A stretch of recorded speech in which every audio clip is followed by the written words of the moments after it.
All right, good evening. I would like to call to order the May 15th, 2023 budget hearing of the State College Area School District Board of Directors. I would like to call on Mr. Johnson for introductions and to provide an overview of this meeting's purpose. All right. The purpose of tonight's budget hearing is to provide the community an opportunity to provide input related to the proposed final budget for the 23-24 fiscal year. The board approved the proposed final budget at the May 1st meeting. Approval of the final budget is scheduled for June 5th. The finance team has worked with the administration and closely with me to develop the proposed budget. The budget is expected to provide the instructional and support programs for our students, as well as maintain operations for the upcoming school year with an emphasis on the foreseeable future. I am pleased with the work our entire administrative team, including those individuals providing support and assistance in developing this proposal. I believe this budget will allow important work of student instruction through our faculty and staff while maintaining our operations. Tonight, the finance team will present the highlights of the budget proposal and answer any questions you may have, in addition to provide an opportunity for public comment. So, Randy, you want to lead the way? Thank you. And for those watching or in the audience that aren't familiar, Donna Watson's to my left, Joe Vigileone is to my right, and you'll direct all your questions to Mr. Vigileone. The general fund budget contains expenses related to general operations of the district. It supports our other funds, which include debt service, capital reserve, and food service. General fund budget approval is required by June 30th. Budget approval steps included on June 23rd of 2023 an accelerated opt-out resolution certifying that the tax rate would remain within the Act 1 inflation index of 4.1%. On May 1st, the proposed final budget with a 4.1% increase in real estate tax rate was approved. On June 5th, as Mr. Johnson said, we'll be presenting the final budget for adoption. Act 1 of 2006 includes provisions for a homestead farmstead, which provides for tax relief for approved homestead farmsteads. Amount varies based upon eligible properties and gambling revenue. The application process to be approved through the county assessment office. Taxpayer must live in the home for property to qualify for exemption. The district will receive approximately $1.8 million in gambling funds for property tax relief in the coming year, and approximately $138 per homestead of property tax relief will be provided. Act 1 limits the school district tax increases to an inflationary index. The Act 1 index is 4.1% for the coming year. This is a 4.1 real estate tax increase of 23-24 is what has been proposed. Exceptions are also available through special education to tax above that index. The district qualified for this exception but did not apply. No exceptions were requested in 23-24.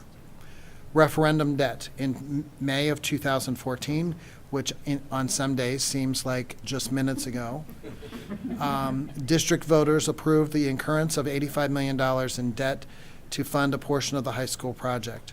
In March of 2015, the district issued referendum-related bonds. This debt has been was funded through a referendum exception. Referendum exceptions were approved for both the 15-16 and 16-17 tax years. Debt service payments began in 15-16. Debt service under the existing referendum bond issue will be level for the remainder of the financing period. The 23-24 millage rate includes an amount to generate the tax revenue needed to fund the referendum debt service payment. The budget for 23-24, this is a slide that we've talked about numerous times throughout the budget process. We expect to begin our fund balance, our unassigned fund balance of $14.4 million with revenue of $188,350,000, expenses of $187,133,000, and use of funding of committed fund balance for health insurance of just under $800,000, leading to a change in unassigned general fund balance of $418,000, leaving an ending unassigned fund balance of $14,828,000,000, or 7.9% of our annual budget. The proposed tax increase leads to a millage, beginning millage of 22-23, or current millage is 47.6544. Proposed increase of 4.1% will take our millage next year to 49.6082. This slide shows the real estate tax increases versus the Act 1 index since the Act 1 was established in 2006. The impact of the real estate tax increase for 23-24 based upon property types, and for the residential, which is the most common property type, the average would be $141. The district has operated a supplemental property tax rebate program. The proposed budget includes the continuation of this program in 23-24. $100,000 has been set aside in the budget. The maximum rebate per household is $650. Applications will be processed on a first-come, first-served basis until the funds are expended. Eligible rebates will be issued by check, and this will be the 9th year of the program. There was talk that the program may change our program may need to change based upon changes at the state level. We now understand that the changes in the state level will not take effect until 2024. Our program would be for 2023, and so we would not need to make any changes. I just talked about the first bullet point, so moving on to the second bullet point. Applications may be submitted beginning July 1 of 2023. A copy of the completed PA 1000 for 22 and evidence of receipt of the property tax rebate must be attached. Additional information is provided on our website. Local revenue, district revenue. The district is primarily locally funded. Budgeted revenue is $11 million greater than in the current year. Real estate, proposed increase of 4.1%. An increase in its value accounts for $6.4 million of that increase. Earned income is 2.1. Interest on investments is 2.3 million.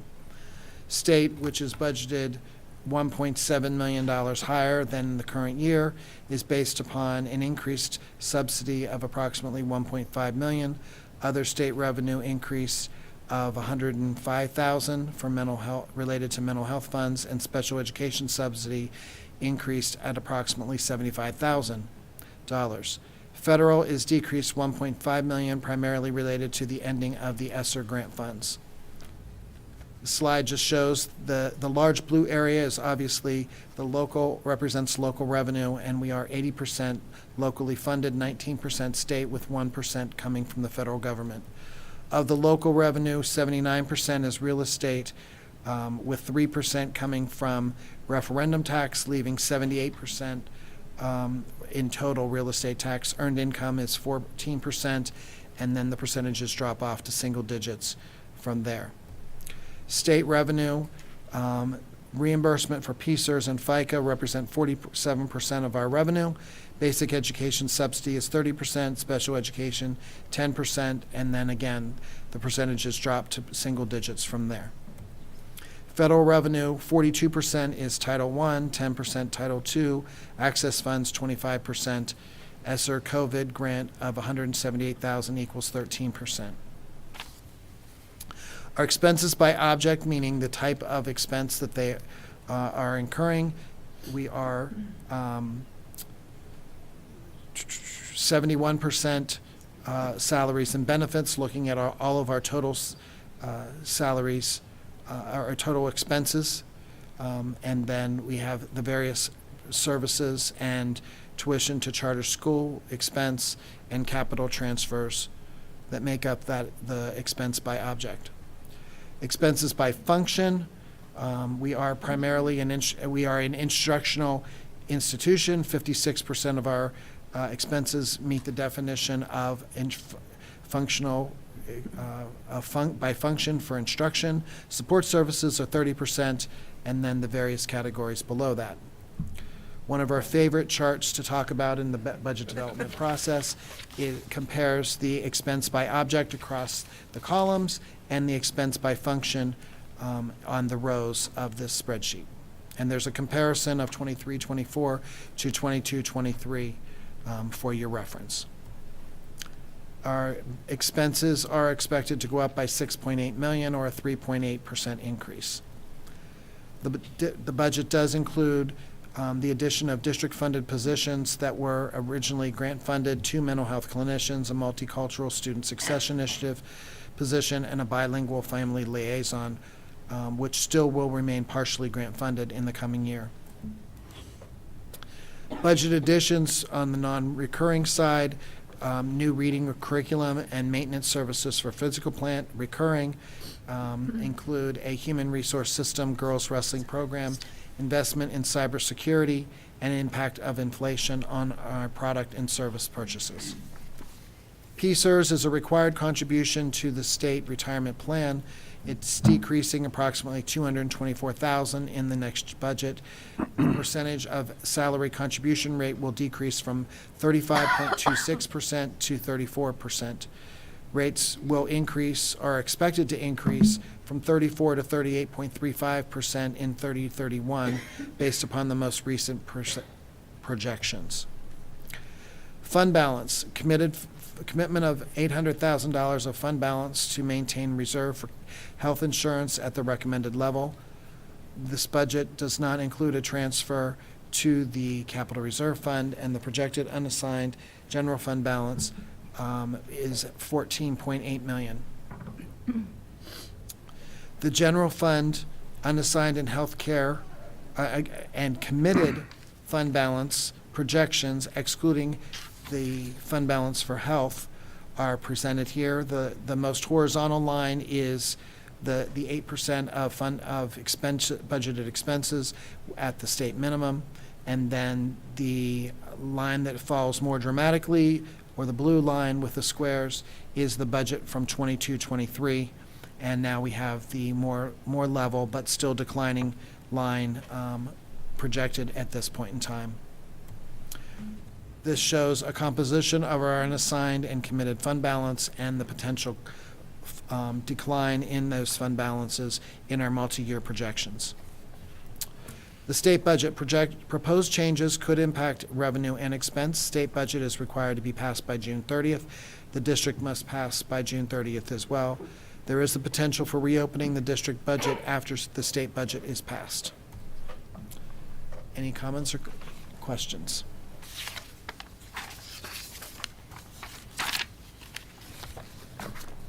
All right, thank you so much. At this time, we have public comment. If anyone would like to make a comment, either here or virtually, please state your name and where you're from. You're invited to, let's start with people here. So if you're here and you'd like to make a comment, I'd invite you to come to the podium and you can state your name and you'll have time to make your comment. If there's anyone online who'd like to make a comment, the way you can let us know is you can raise your hand in Zoom, which is in the lower portion of your screen.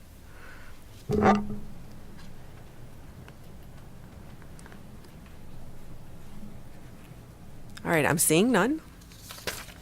I just would like to take this time to thank the finance team as well as the entire administration for the work that has happened this year, and thank Mrs. Watson for her last budget.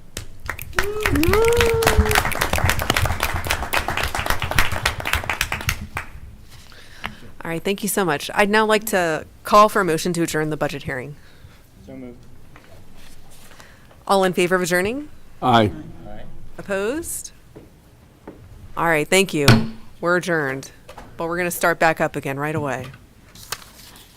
Oh, do you need a break? No, you're not allowed to leave yet. Are we able to go live at this point? No. Okay, so thank you. I'll just make an announcement then. I just got a reminder on it.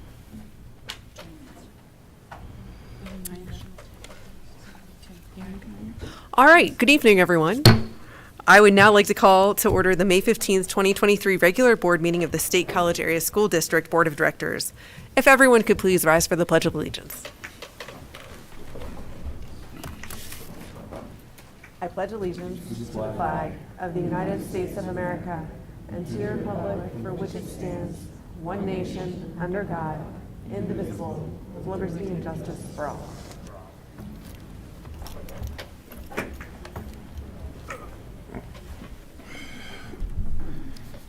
I would like to welcome everyone joining us in person this evening and those who are viewing remotely. While this is not being broadcast on CNET Live right now, it is available on YouTube and it will also be recorded for future viewing. The board held an executive session on May 8th regarding negotiations, and prior to this meeting regarding negotiations and a legal matter, United States District Court Case number 422 CV 01335. Board members, with the agenda before you, are there any changes? All right, I would now like to call on Annette Winningham for a roll call of board members. Dr. Anderson? Here. Dr. Bader? Here. Ms. Brand? Here. Dr. Buck? Here.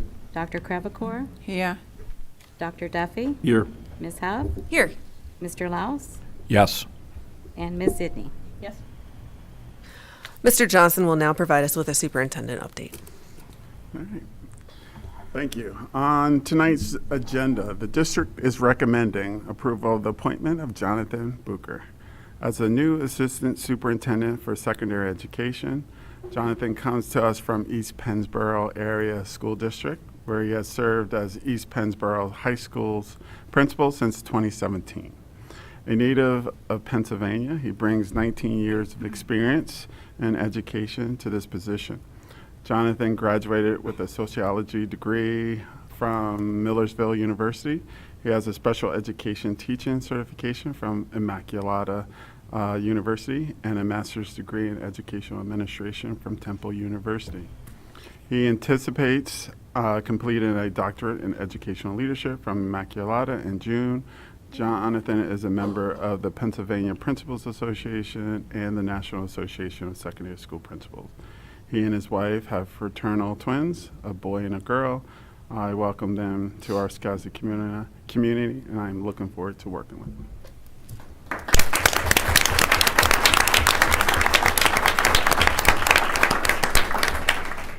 Thank you, Mr. Johnson. I would normally call on Grace Myersmith for an update, but she wasn't able to be here tonight, so I will do my best to stand in for her. Congratulations to Mount Nittany Elementary students for successfully competing at the recent CIU 10 Math 24 competition. Keenan Yilmaz was the overall champion, while Alex Zadnov placed second, and Daniel Horning finished third. The Mount Nittany team included Sawyer Meekus as well.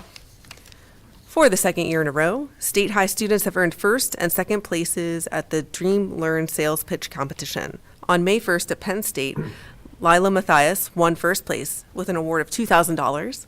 Sam Eikenberry and Grace Shang teamed to win second place with an award of $1,000. Congratulations to them. Congratulations to the following State High students who placed first or second at the statewide Technology Student Association competition in Seven Springs, Pennsylvania on April 19th through 21st. In first place, Margot Wyckoff and Sienna Sullivan in Fashion Design and Technology, Margot Wyckoff in Future Technology and Engineering Teacher. Second place went to Miriam Rubeck, Henry Smith, and Neil Kochar in Architectural Design. Neil Kochar, Luke Marcinkovich, Ben Sidor, Isaac Keem, and Joshua Wang for Board Game Design. Joshua Wang and Jerry Zhang for Technology Problem Solving. This summer, they'll move on to the TSA Nationals in Louisville, Kentucky. But best of luck to all of them. State High music students recently mined their talent and struck gold in Washington, D.C. at the World Strides Heritage Adjudication Festival. The jazz band, Master Singers and Symphonics Band earned first place gold ratings in their performances.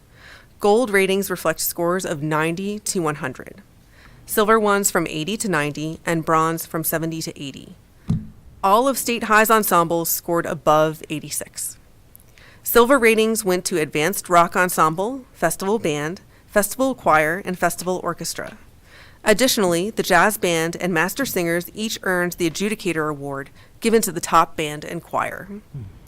State High also received honors for Best Overall Choir Program and Overall Instrumental Program, awards for the highest average scores across all ensembles. Keep up the good work, students. Awesome. All right, moving on to legislative update. I just have a few things to mention, mainly that I hand delivered our universal meals resolution to Senator Langerhawk's office, and it was very well received. I took it to Representative Takak's office. He is co-sponsoring the bill. And I also took it to Representative Conklin's office, and he is also co-sponsoring the bill. I have a meeting with Senator Dush on Thursday, and so I will be presenting that to them then, as well as discussing cyber charter funding with him as well. So that is all the update I have for you on Oh yes, one more thing. Don't forget, there's an election tomorrow. If you need help finding your polling place in town, you can go to centercountyvotes.gov and look up your polling location, as well as see sample ballots for your precinct and or find your precinct. Anything you need, centercountyvotes.gov. It's a very nice website. So, happy voting. All right.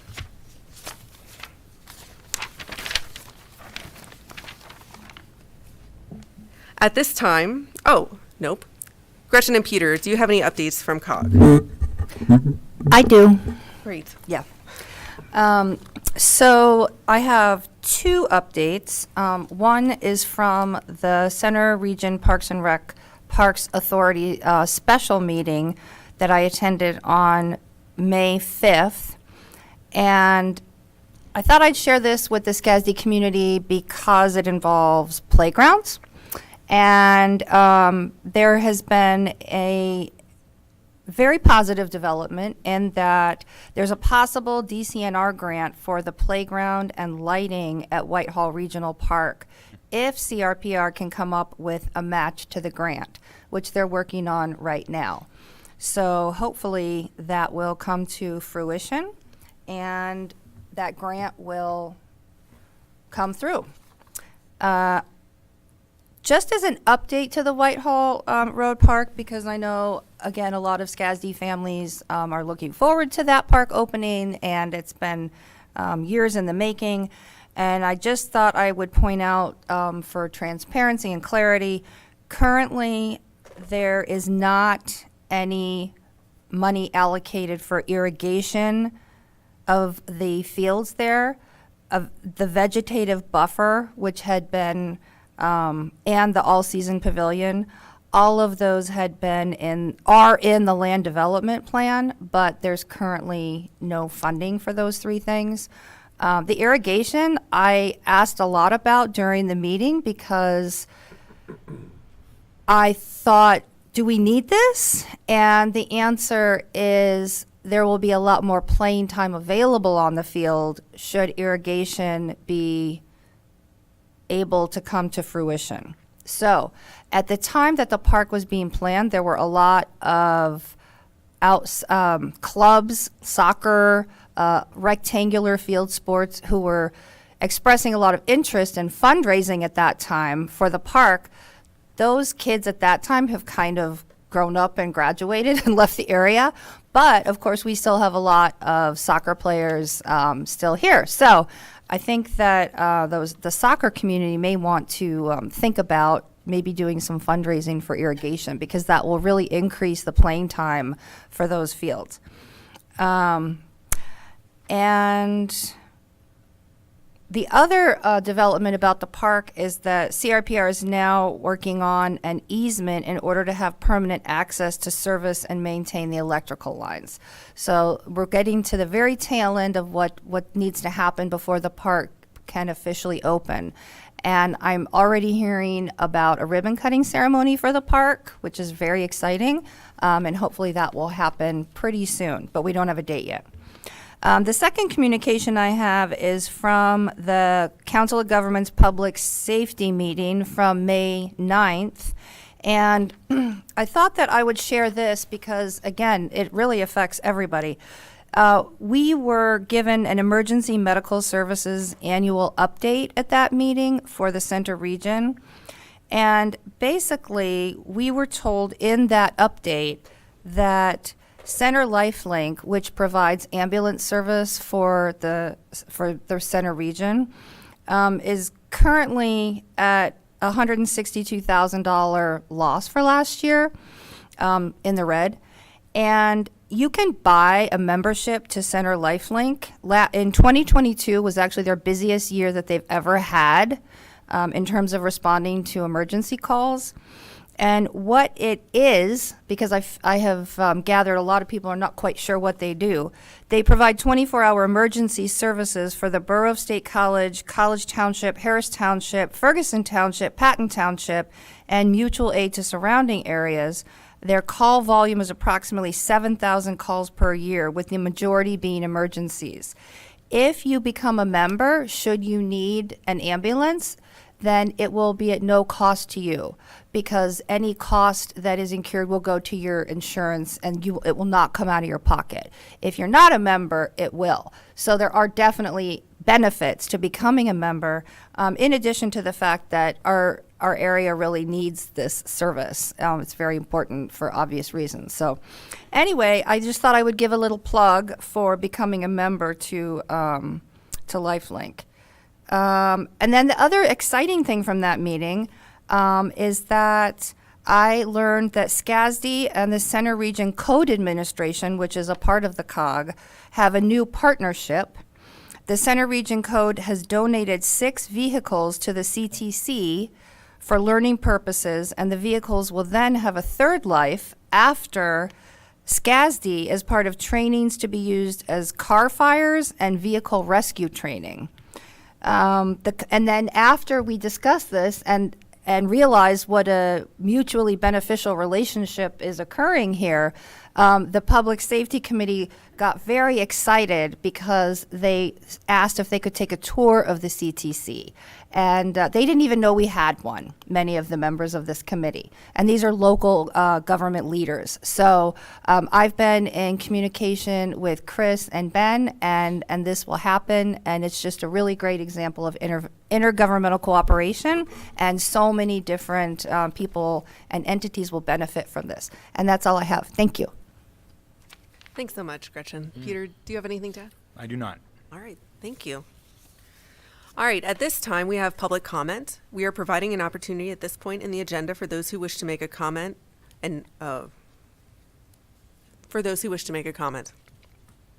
Each individual will be allotted up to 3 minutes. For action items, public comment will be held just prior to voting on that item as required by the Sunshine Act. If additional time is necessary, the board may consider reopening public comment after the board business is completed or during the next meeting. As a reminder, public comment is a chance for community members to share their thoughts with the board. It is not a time for the board to answer questions or engage in conversations. You can always email the board at all-board@scasd.org. Is there anyone in person who would like to make a public comment this evening?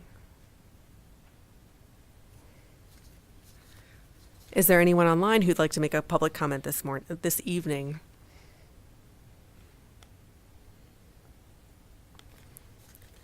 All right, seeing none, we will move on to routine approvals. Next on the agenda, we have routine approvals. Is there a motion to approve the routine approval listing as presented on the agenda? So moved. Second. Are there any questions or discussion? Is there any public comment on any of the routine approvals?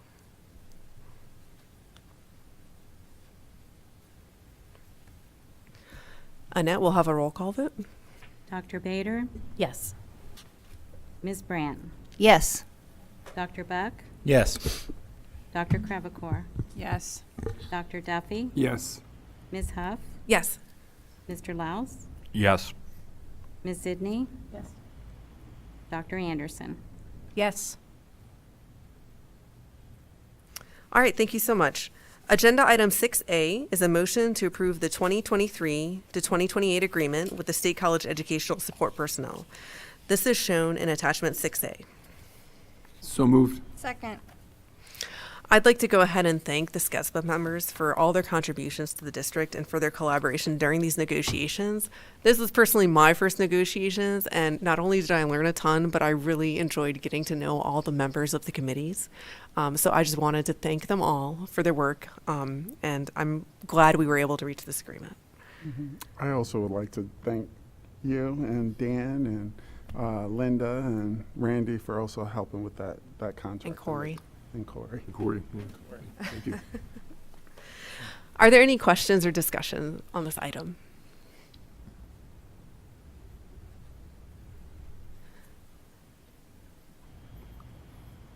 Is there any public comment, either here or online? All right, we'll have a roll call vote. Ms. Brandt, Yes. Dr. Beck, Yes. Dr. Crevecore, Yes. Dr. Duffy, Yes. Ms. Huff, Yes. Mr. Laus. Yes. Yes. Ms. Sidney? Yes. Dr. Anderson? Yes. Dr. Bader? Yes. All right, thank you. Agenda item 6B is a motion to approve the appointment of Jonathan Bucher as the new Assistant Superintendent for Secondary Education. This is shown in attachment 6B. So moved. Second. Are there any questions or discussion? Just welcome. Yeah, welcome to Happy Valley. Is there any public comment on this item?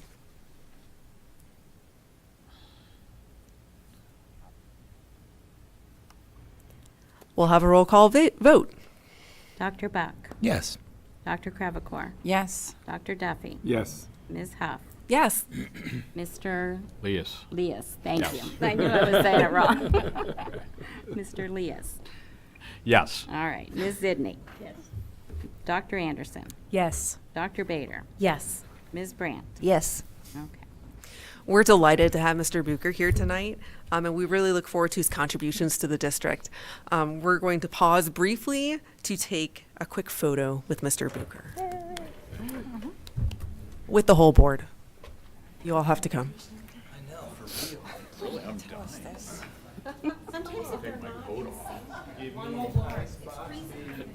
Sorry about that.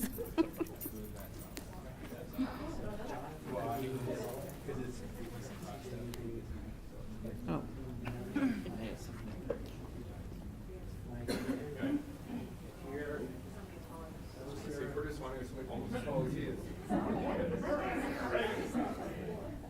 Where are we putting our hands today? So let's see.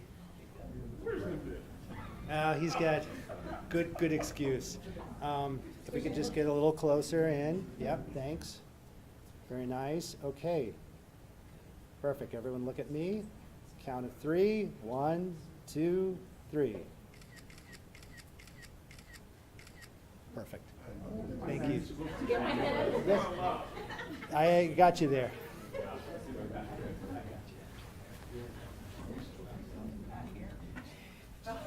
This is why this is 770. You got that cool? Stop making it complicated.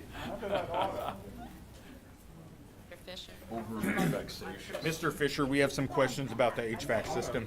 Curtis, either they get you or they get me. They can't get us both. Sorry, I was trying to ask you, is his name? They're going to start messing with the All right. thermos. Thank you. Oh, All right, We thank got you. it. We know how to do it. they did it. Yes, because if you don't do both, they fight with each other. I learned. I knew that. I was going to do that one. Because if you do one, then the other one pumps up really high.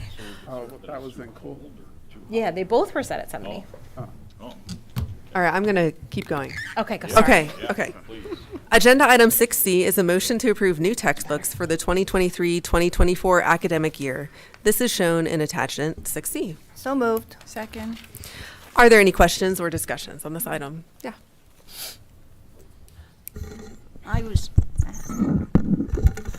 just wondering if anyone had come in that we were aware of to look at the textbooks, because they've been out there for a period of time.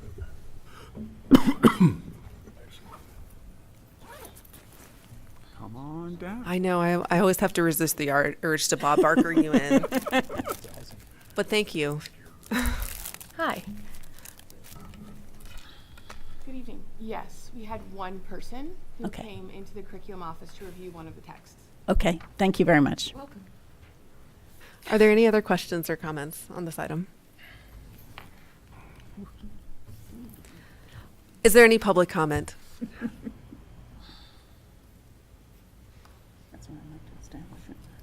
All right, we'll have a roll call vote.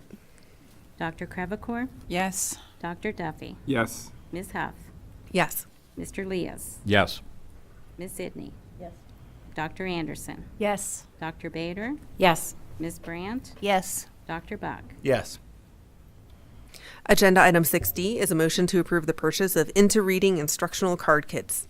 This is shown in attachment 6D. So moved. Second. Are there any questions or discussion? Go for it. Just a quick question, just about the grade levels for these. K to 2, yeah, so. And then the tools for reading currently are using that don't quite align are going to go to all 3 to 5 teachers. Got it, okay. And so the ones, so kids who might have been introduced to the earlier system who are now in, what, third through 5th grade? Yes. Well, they They'll will have be, access but to these it. These are completely aligned with the new resource. Okay, great, thank you.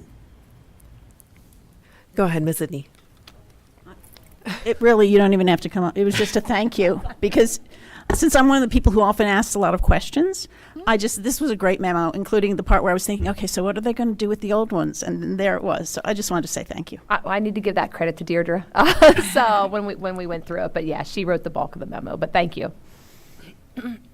Any other questions or discussion? Is there any public comment on this item? We'll have a roll call vote. Dr. Duffy, Yes. Ms. Huff, Yes. Mr. Leas, Yes. Ms. Sidney, Yes. Dr. Anderson, Yes. Dr. Bader, Yes. Ms. Brandt, Yes. Dr. Buck, Yes. Dr. Crevecore. Yes. Agenda item 6E is a motion to approve an agreement with Wilson College for student interns. This is shown in attachment 6E. So moved. Second. Are there any questions or discussion? Is there any public comment on this item?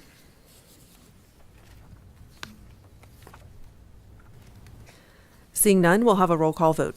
Ms. Huff, Yes. Mr. Leas, Yes. Ms. Sidney, Yes. Dr. Anderson, Yes. Dr. Bader, Yes. Ms. Brandt, Yes. Dr. Buck, Yes. Dr. Crevecore, Yes. Dr. Duffy. Yes. Agenda item 6F is a motion to approve policy 301, creating a position. This is shown in attachment 6F. So moved. Second. Are there any questions or discussion? Ms. Zidney. Yes. And I sent it in fairly late, so people may not have gotten to see it. And I'm sorry about that. I thought I'd sent it earlier. So when I went looking at this and was looking at the draft, this is for when new positions are coming that we've never had before. And in the past, we've usually approved the job description and moved on from there. And it looked to me like that was included in the PSBA language, but not in the draft language in our version of it. And I was wondering what the background there was.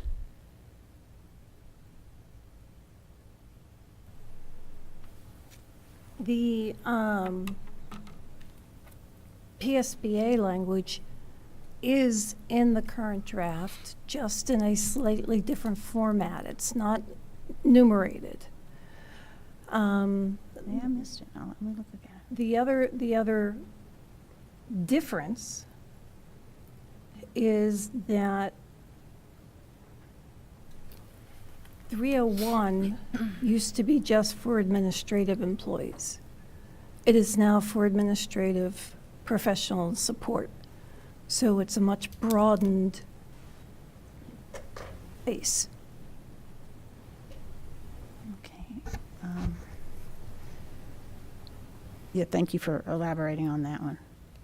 So when I had looked, maybe I read it wrong. So, And this went through the policy committee and also an initial read already once from the board in terms of evaluating it, just as a point of information. The PSBA draft specifically says that the recommendation comes with a job description, title, and supporting data. And the SCASD draft says that the superintendent shall be responsible to maintain it, the job description, the supporting data, and it shall be made available to the board as they deem necessary. But that to me is different than bringing it to us at the beginning, which is what the PSBA things seem to say, that when the recommendation comes forward, those things are brought forward. Yeah, but it still says I may just be missing it, but I the didn't. need for creating positions shall be determined by the board based on the recommendation of the superintendent. So And that information is made available as they deem necessary. So the board can request that certain information be provided to them. And this is the version that was reviewed at Policy Development Committee. I think in combining what PSBA recommended probably and what we already had, Linda had, this is what we received essentially at Policy Development Committee. So it's not like Policy Development made changes. No, It is different than the draft, and I see the not enumerating, which if it was listed as opposed to enumerated, I wouldn't notice it. But it does seem to me like a substantive difference when you say someone will bring it versus they're going to just keep it.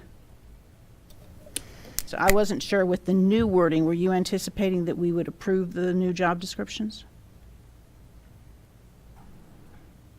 In my tenure here, we have presented job descriptions for administrators. We have not presented, because we don't have separate job descriptions for teachers. Right. So she's talking I'm not about sure how to answer that question. new positions. So Yeah. yes, Yeah. new positions we would bring to the board for approval. Okay. Which, Just Well, not we've new job descriptions, just new positions. So I Like, think- if we created a new position that we would bring. So may I suggest? we don't for all instructional positions. No. Yeah, sometimes in my recollection, and often it's part of the budget process, that when the superintendent is recommending a new position that we haven't had before, say like Alex Croswell's position as the multicultural liaison, when that often comes through as part of the budget process, and many times we see the job description at that time because it's presented in a way to explain the reasoning of why the position is needed and what they will be doing, because for the board to understand the budgeting of those funds. I don't recall separately voting on the job description itself all the time, perhaps in some instances, but generally when we approve a new position budgetarily, we in effect are approving the job description. That's been my recollection and experience of the process in the time I've been here. I don't recall voting individually on a specific job description in the past, ever. You're correct. No, I was thinking more of things like when we had hired Dr. Chatters, and that was a whole new position, not. She was hired into an administrative position. It's a cabinet Right. level. Well, So, no, it wasn't cabinet. Was But not this cabinet. also, Sorry, I slipped, I know. this also applies to administrative ones. Yes. Yeah, so that's what I was asking, whether we would still be, because when I read this, it didn't look to me, I'm not talking about bringing every new teacher forward, certainly not. It was a brand new type of position the first time it was being recommended. We had also done it at one point with instructional, with the, when IT was restructured and we approved new job descriptions. So that's what I was wondering about. Well, that was a complete restructuring of the department, yes. With new positions. And, I mean, if you feel that this still says that the board shall approve those types of things, that's fine. That wasn't how I read it, and that's why I was asking it.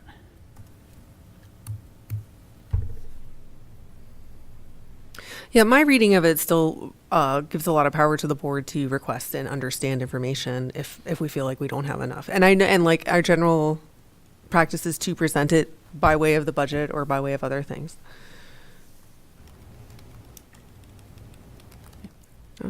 Thank you. Are there any other questions or discussion on this item?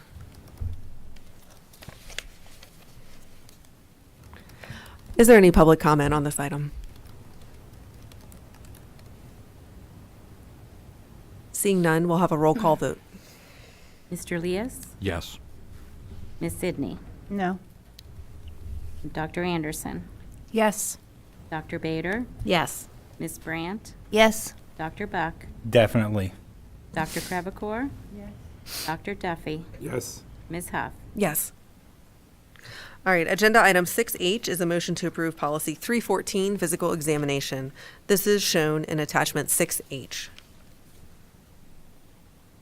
So moved. Second. Thank you. Are there any questions or discussion? Is there any public comment on this policy?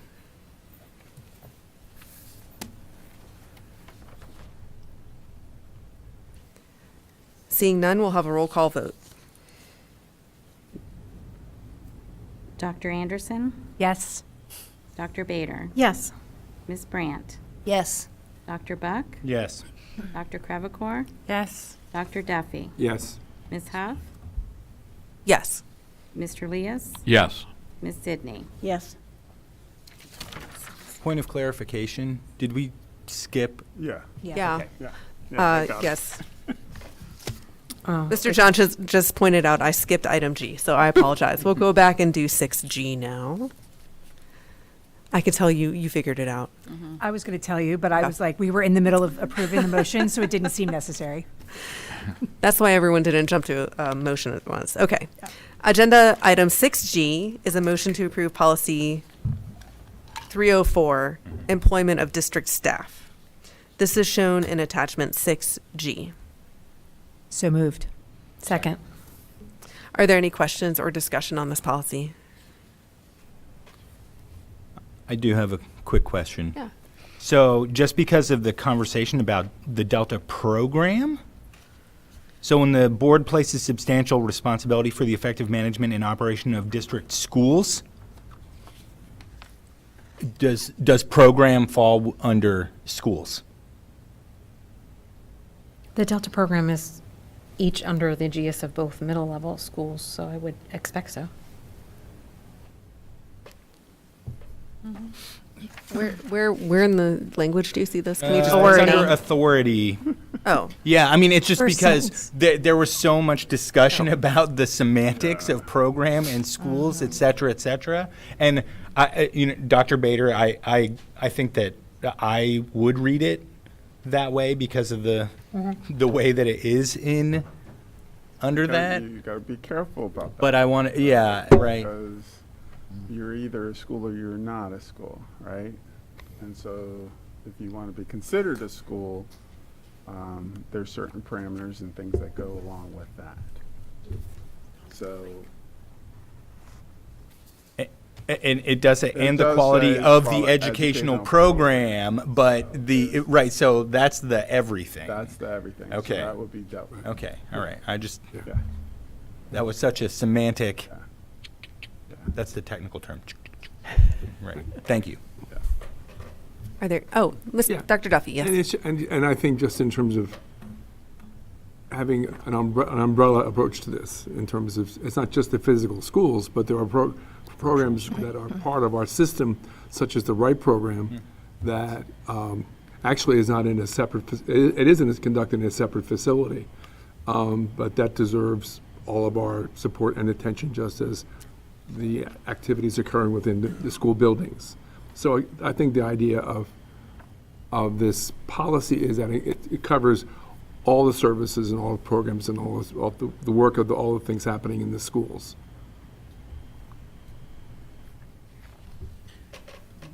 Got it. Thank you. Any other questions or comments?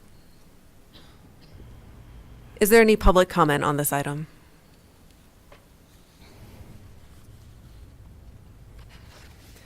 We'll have a roll call vote. Ms. Sidney, Yes. Dr. Anderson, Yes. Dr. Bader, Yes. Ms. Brandt, Yes. Dr. Buck, Yes. Dr. Crevecore, Yes. Dr. Duffy, Yes. Ms. Huff, Yes. Mr. Leas. Yes. 314-1, right? Okay, thank you. All right, agenda item 6I is a motion to approve policy 314.1, communicable infectious diseases. This is shown in attachment 6I. So moved. Second. Are there any questions or discussion? Thank you, policy, for wordsmithing this. I think it looks good. Is there any public comment on this policy?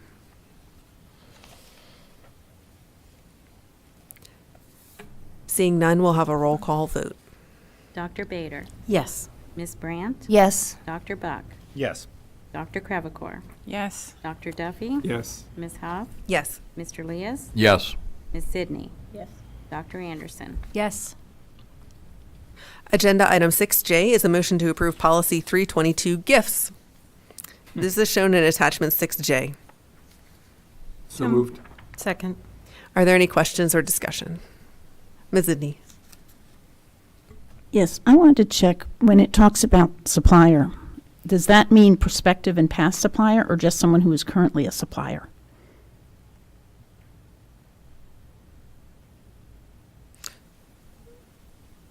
Or vendor? I think it would, well, I read it as it being like any supplier of a thing that the district may be supplied. I would So interpret potential. that to be past, present, Right. Or somebody who, perspective? somebody who wants to be future. Okay. Yes. And the other thing I was wondering about was the second, that this only applies to employees, because we've had questions at times about the school board, and we're not employees. Was there any discussion of that? No, we didn't. That's covered, though, in the other policy, In the conflict of zero- interest in the and, zeros. yeah, Yeah. that's covered, the board is covered there. That's fine. And Yeah, also since we're the living in ethics. 300s specific- right and it's now. specific- Yeah, yeah, it's No, I specific just to wanted, employees. because it sort of Yeah. jumped, I just wanted to make sure I don't know that that we you were had. here yet. Yeah. So far, I haven't had to refuse any gifts, though. I'm just saying. Not that new Miata. Wow. Thanks. Okay. Are there any other questions or discussion? Is there any public comment?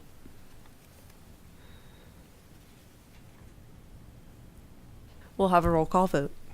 Ms. Brandt. Yes. Dr. Buck. Yes. Dr. Crevecore. Yes. Dr. Duffy. Yes. Ms. Huff. Yes. Mr. Leas. Yes. Ms. Sidney. Yes. Dr. Anderson. Yes. Dr. Bader. Yes. Agenda item 6K is a motion to approve policy 815.8, cybersecurity incident response. This is shown in attachment 6K. So moved. Second. Are there any questions or discussion? Yeah. So underneath scope, there are like occasional board members who use district equipment, right? So that it should apply to answering incidents on those type machines, too, I would think. I would agree. I'm trying to make board Yeah. members fit into your partners. Well, yeah, or business associates, but yeah. Oh, we were the bosses. I mean, you could say board members there, right? That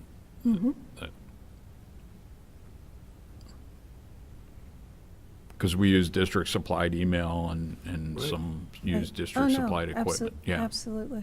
So. So whenever we So- sign on here. Oh, true. using Yeah, the the networks. Yeah. Mm-hmm. So somebody would have to make a motion to do that? So I guess, so I make a motion to amend the scope statement to include board members as well as district employees, partners, business associates, vendors, contractors, and interns.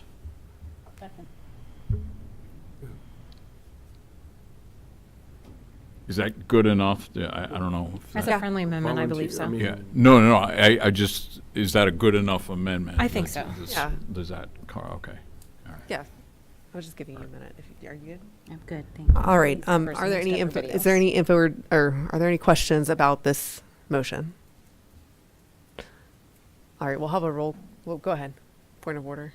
Well, I was just gonna, so we have to We have to we have to approve vote on, we have to approve the amendment. Approve the amendment before. Right, that, so right. right. Okay. So this will be a vote to approve the amendment as described by Mr. Leas. That can be a. And that can just be Voice an vote. Oh, up or down voice vote. Great. Yeah. Would all those in favor say aye? Aye. Opposed? All right, the amendment carries.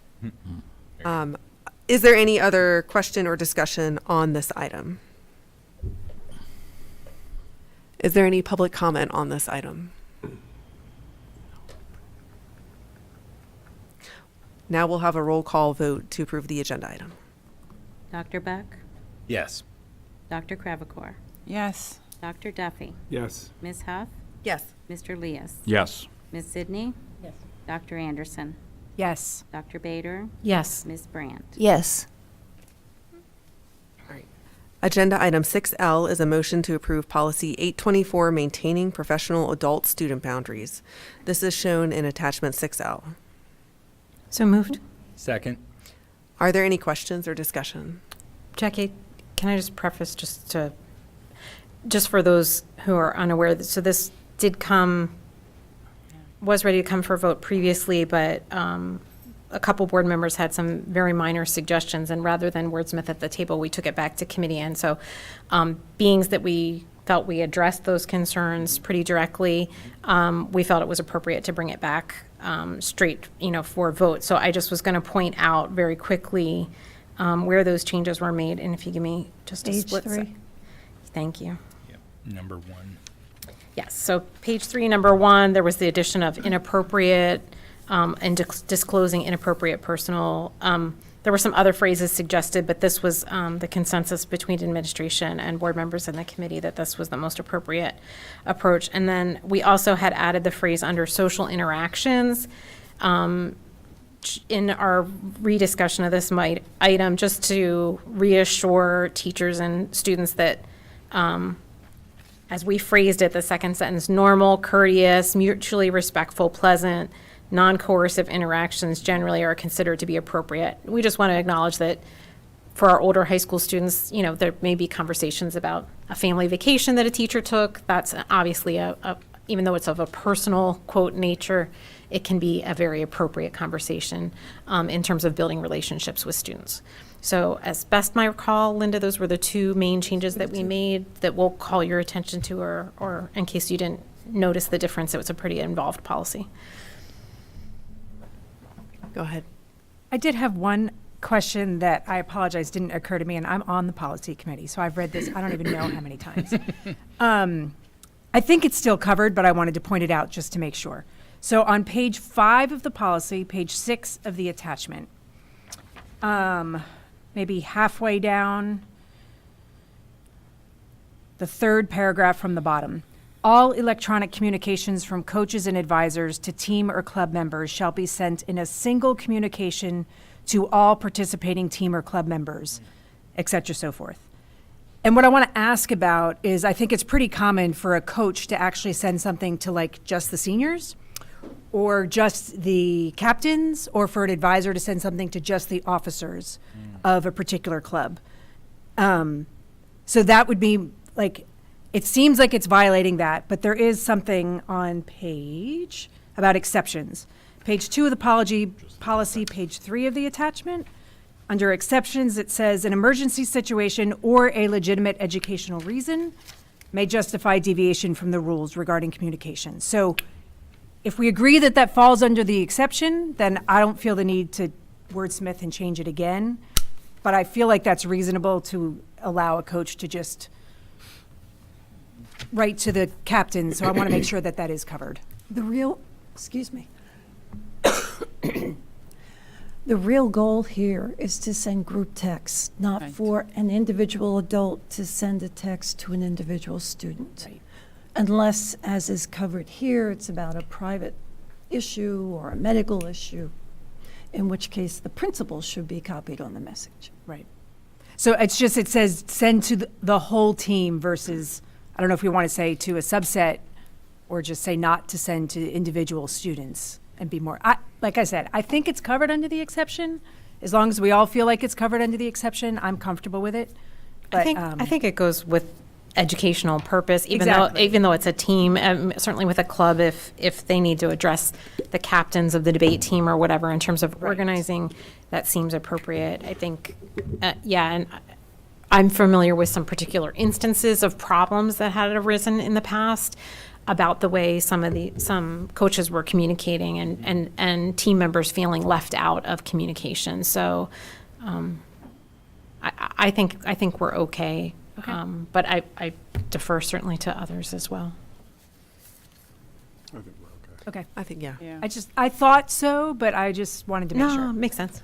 Yeah, I It's a think good that question. point about it being like to a group Right. Right, is The key. yeah, a subset. yeah. Thanks. Thank you. Any other questions? And or- like a recognized subset. That Oh, I think right. that was part of the problem, is that there were sometimes just groups of teams that were getting information when they weren't necessarily like the captains, or they didn't have a defined role. So we want to make sure that players and participants aren't feeling that they're excluded for various reasons. Yeah. And especially it's not to one person. I think that's the key. Yeah. Agreed. except for those exceptions. I'm just going to keep saying that because it's there's a lot of exceptions in this policy, but I There think the tone and tenor of it really lays out what we're trying to do. I think so. It was a good question, though. Good judgment. And it protects both ways. Yes, agreed. Are there any other questions or discussion on this item? Is there any public comment on this item?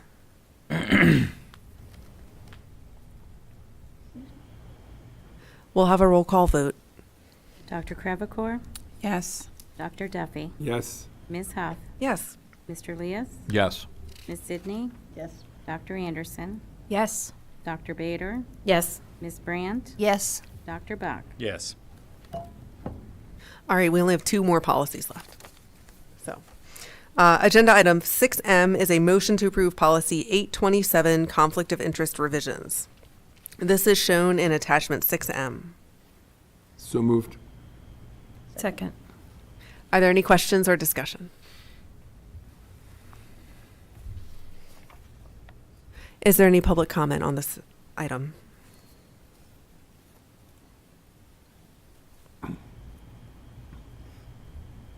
We'll have a roll call vote.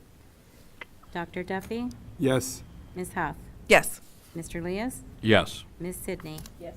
Dr. Anderson, Yes. Dr. Bader, Yes. Ms. Brandt, Yes. Dr. Buck, Yes. Dr. Crevecore. Yes.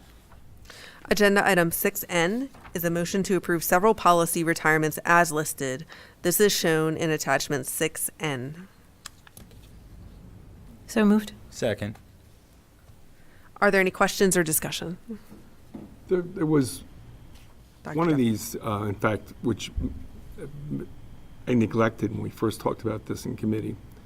But in chatting about it with another board member, this is number 527, which relates to the inclusion or the process to be followed in assigning, either enlisting individuals, recruiting individuals, assigning individuals to serve on committees, and the purpose for that. And it was a policy that PSBA didn't see the purpose, just could not see the intent and need for, basically. And it got me, and as sometimes happens in this kind of work, it did not make me think so much about this particular circumstance that's described, but makes me think about the kinds of things we do that involve groups of people. And the two groups I'm thinking of are the fact that we have board committees, and we also have citizen advisory committees, and they both involve board members. So it just basically raised for me the question of, like, to what extent within our board policy manual do we, and I don't know where it would exist, I might need Jeannie's help in being able to find these places where they're located, but how are those activities authorized? Not to find problems, but to look at them in relation to, here's a policy that we're saying we no longer need. Are there other indications of the relationships between the board and these working groups? That'd be helpful for us to at least understand. And the reason this comes to mind is that these two types of groups, the working groups that relate to the work of the board, like culture, climate, and learning, finance, facilities, those kinds of things, they all relate to the work we do here. But the other committee structure, which involves staff and involves administrators and sometimes teachers to help, many times families. they're involved in it too, and we want to have the same kinds of equitable, inclusive practices as are described here in those citizens advisory committees. And so I'm just wondering to what extent we differentiated within policy, either of those activities, and this is a question for the policy committee in terms of agenda planning. This isn't something we need to solve now. I can answer your question. It's policy 005 is the board organizational policy on committees. Okay, great. That and the fact that 527, which is the one we're presenting to be retired, Right. applied only to support staff. It did not apply to any of the groups you mentioned. Okay. We also have policy 100.1 that talks about including diversity into groups. Yeah, right. So I think we're good. Okay. But I'm fine with retiring this, but sometimes in this work, I look at some of the things that have been developed previously, and I'm left more with questions about what was the context for this? What brought this forward? What was going on that made people feel this was necessary? But this is part of condensing 300, 400, 500 into 300. Right. So this is a 500, which was support staff. Got it. Thank you. And I do think we should still include support staff in committees. Right. But I don't think Well, we need a policy that says support staff will be included. Yeah. Thank you. Ms. Zidney.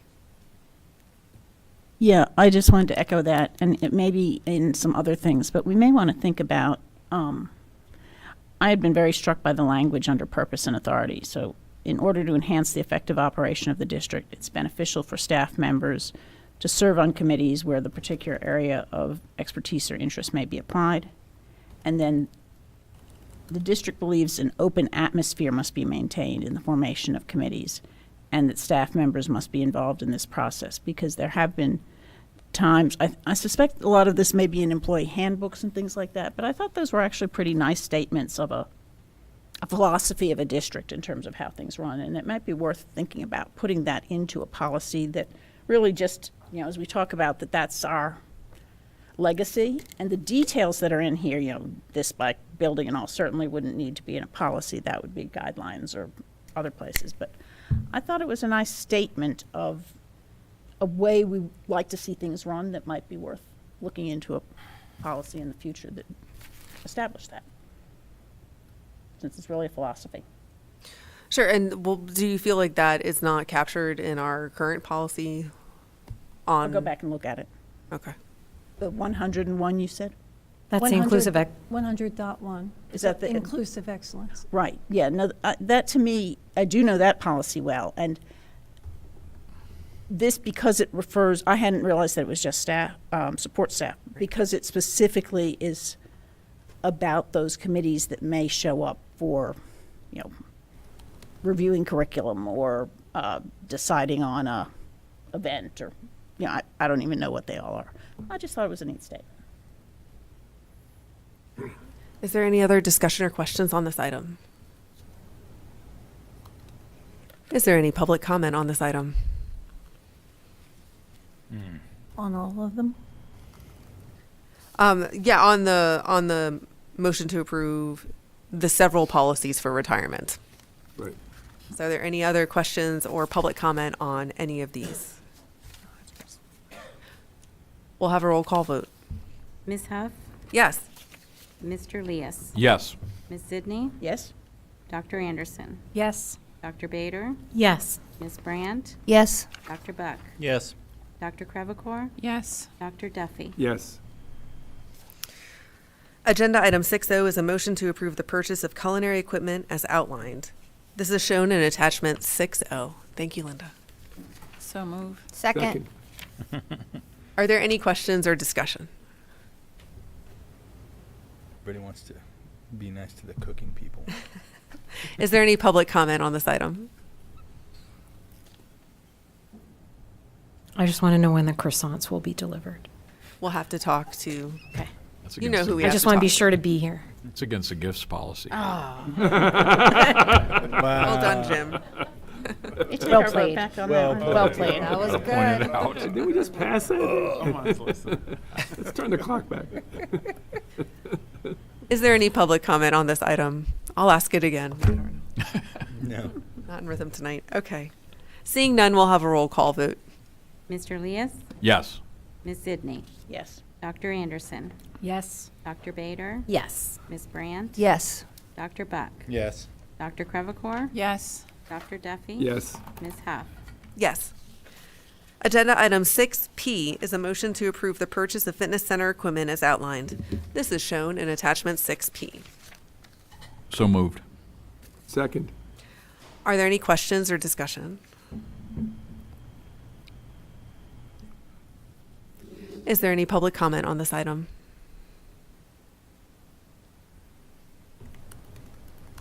Seeing none, we'll have a roll call vote. Ms. Sidney? Yes. Dr. Anderson? Yes. Dr. Bader? Yes. Ms. Brandt? Yes. Dr. Buck? Yes. Dr. Crevecore? Yes. Dr. Duffy? Yes. Ms. Huff? Yes. Mr. Elias? Yes. Agenda item 6Q is a motion to approve additional legal services for the power purchase agreement. This is shown in attachment 6Q. So moved. Second. Are there any questions or discussions? Dr. Anderson. My first question is, I was not 100% sure whether we're being asked to approve an additional $50,000 in legal fees, or if we're increasing the previously approved amount from $35,000 to $50,000. An additional. That's what I thought. So that was an additional for people that didn't hear. And then, given the cost-sharing structure, can you just remind us the percentage that we expect to actually pay once people reimburse us for their share? About 40%. So we only pay 40%. Okay, thank you. We only pay 40% or we'll be reimbursed 40%? We pay 40%. Okay, thank you. I was thinking it was the other way too, so I'm glad Yeah. I asked. Okay. Thank you. Ms. Idney, did you have a question? I had the same question that Ms. Anderson asked, and just whether this was, this, often it's a smaller amount that you approve the second time around as opposed to a larger one. And I wondered if there had been any particular, that you're allowed to talk about, any particular glitches that made this a fairly much larger one. If I hadn't communicated it effectively previously, it's always been my understanding that in this case, the second amount would be more, more dollars, because it involve, the expectation was it would involve more detailed work in actually getting the agreement finalized. And the rationale was that the first round was, I don't want to say exploratory, but would not get into as many details if we weren't going to continue to move forward. That was my impression. I agree. Yep. Is there any public comment on this item? Seeing none, we'll have a roll call vote. Dr. Anderson? Yes. Dr. Bader? Yes. Ms. Brandt? Yes. Dr. Buck? Yes. Dr. Crevecore? Yes. Dr. Duffy? Yes. Ms. Huff? Yes. Mr. Elias? Yes. Ms. Sidney? Yes. Agenda item 6R is a motion to approve a proposal for electricity rates. This is shown in attachment 6R. So moved. Second. Are there any questions or discussions?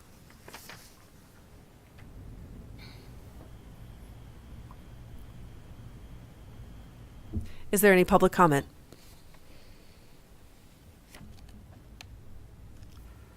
We'll have a roll call vote. Dr. Bader? Yes. Ms. Brandt? Yes. Dr. Buck? Yes. Dr. Crevecore? Yes. Dr. Duffy? Yes. Ms. Huff? Yes. Mr. Elias? Yes. Ms. Sidney? Dr. Anderson? Yes. Agenda item 6S is a motion to approve a building automation system upgrade for Park Forest Elementary. This is shown in attachment 6S. So moved. Second. Questions or discussion? I have one Dr. question. Crevecore? Yeah. Yeah, the bids are so Yeah. wide apart. Is there a reason for that? Is The high contractor never actually attended the pre-bid meeting. So I would guess that their understanding of the scope of work was a little off. Okay. Thank you. We do feel as though the low bid is in line with What it the should work. That was going to be my follow-up question, when two bids are so far out of whack. Yeah. Is there any public comment on this item?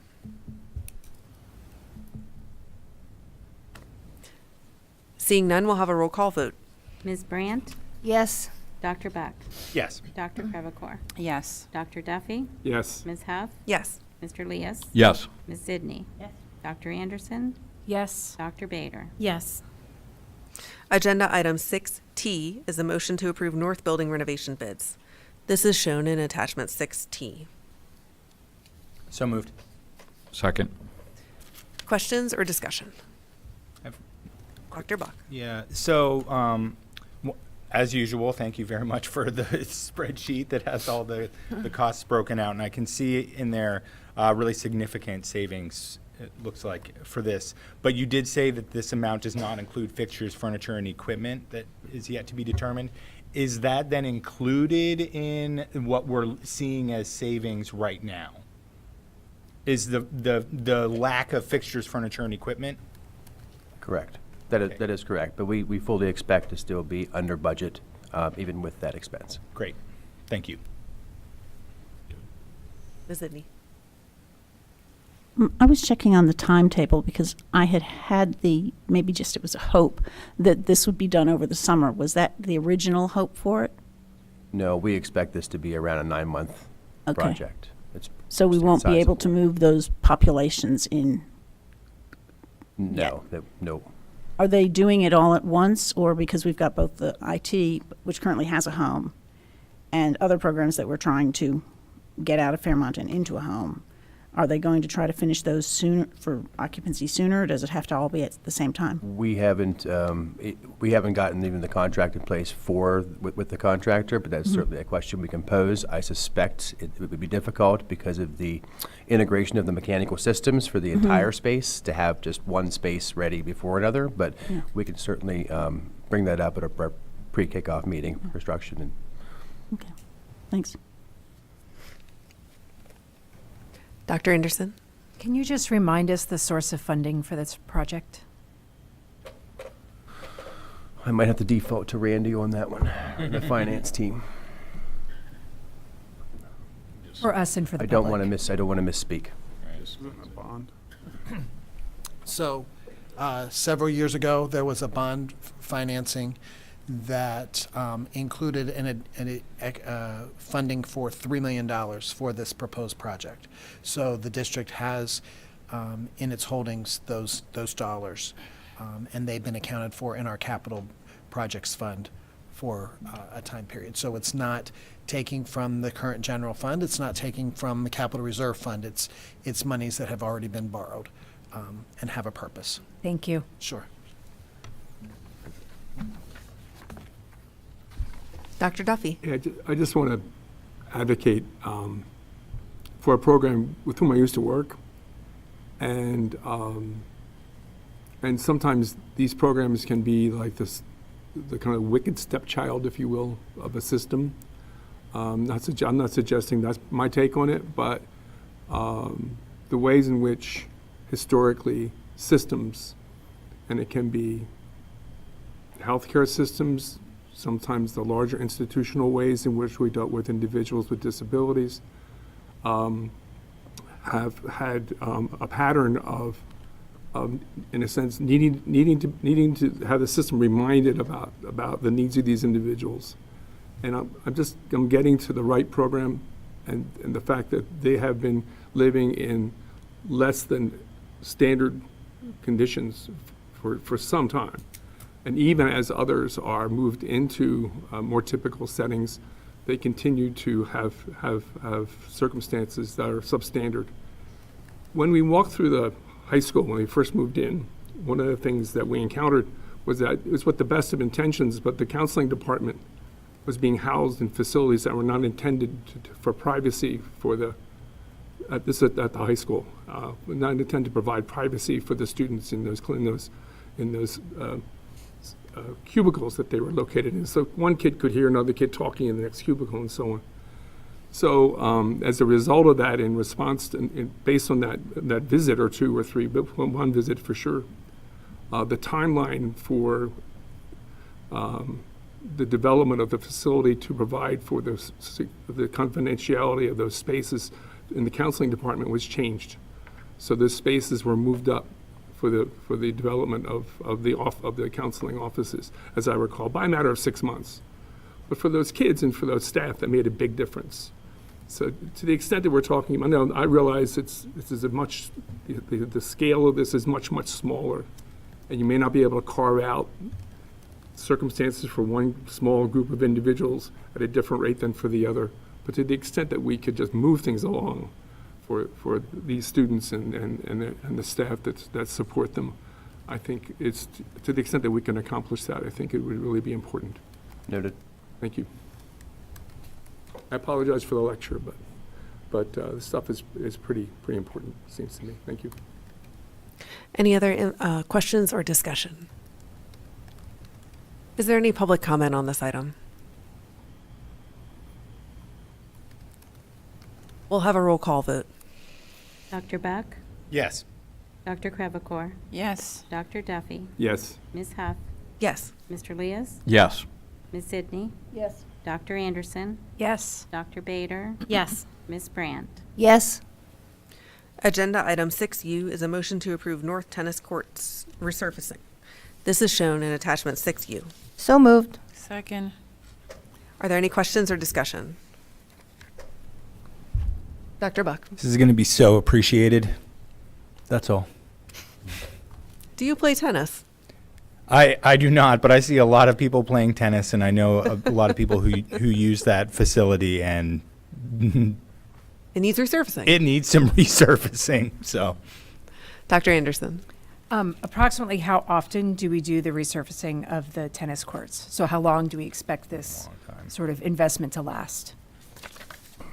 It's tough to say based on usage. When was the last time we resurfaced the tennis courts? If memory strikes me correctly, I believe it was around 10 years ago. Okay. I was going to say, believe. not in my time on the board. But I know it was in my time living in State College. Ah. So that brackets it. Okay, there you go. Right? I will look up and get the exact answer for you, but I'm thinking it's in that 10-year Okay. time frame. 10 years sounds good. It's a sizable outlay of funds. I'm hoping it's going to last a significant period of time. Is there any public comment on this? Oh, I should Mr. note Fisher. that this is both for all the courts at Community Field and the South track courts. It's both. It's both. As- Because it Makes said, I'm sorry. Did say that. The title of it says North, so I just read right past it saying South Track as well. That's great. Yes. Well, that's a lot of courts. Yeah. That makes the bid makes a little more sense when you Yeah, consider it all that Does. as well. That Okay. helps a lot, actually. I just missed that, so I apologize. All right. Thank you so much, Mr. Fisher. Go ahead. This is also a really good example of one of the ways that we work with the community, because there are community people on there a lot, along with our students, and it's wonderful that we have that resource for the community. All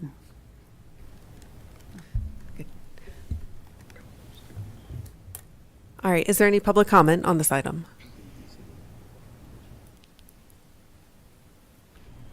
We'll have a roll call vote. Dr. Crevecore? Yes. Dr. Duffy? Yes. Ms. Huff? Yes. Mr. Leas? Yes. Ms. Sidney? Yes. Dr. Anderson? Yes. Dr. Bader? Yes. Ms. Brandt? Yes. Dr. Buck? yes.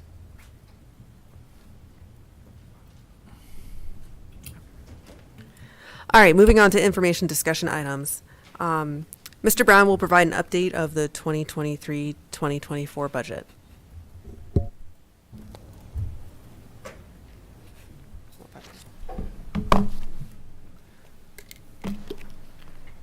So you have materials on your packet, agenda packet tonight.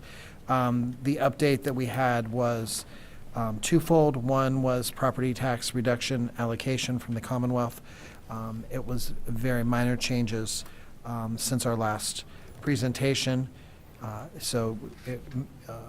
The allocation increased by $1,500, so it essentially had no impact on the taxpayer, but it did have a slight change in our revenue projections from between state and local revenues.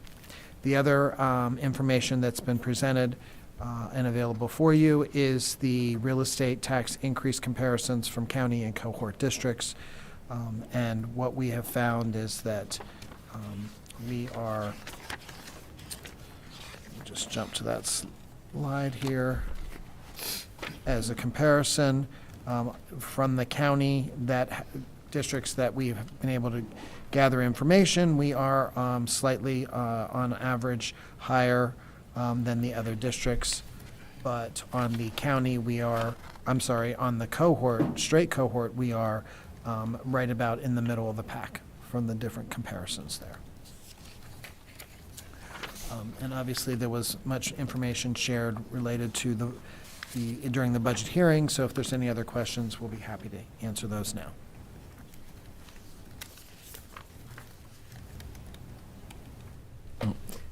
Mr. Leas. Randy, I did have one, and I don't know if you have, in the presentation, you talked about the PSERS contribution, and so what went down and what went up? It just went by so fast, and Sure, so, the 23-24 employer percentage contribution is going down from 35% and change to 34%. Okay. But the point that we're trying to make is that is a one-year dip, and we expect it to go up over the next 7. Okay, so that's what the two numbers were. Okay, thanks. Nope, you're good. Yeah. Any other questions? Okay, thank you. Thank you. Thank you, Randy. All right, Jim's asking for 5 minutes. All right, we're going to take a 5-minute break.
Cookies with molasses. All right. I know that was a quick 5 minutes, but we don't have much further to go. Dr. Peck.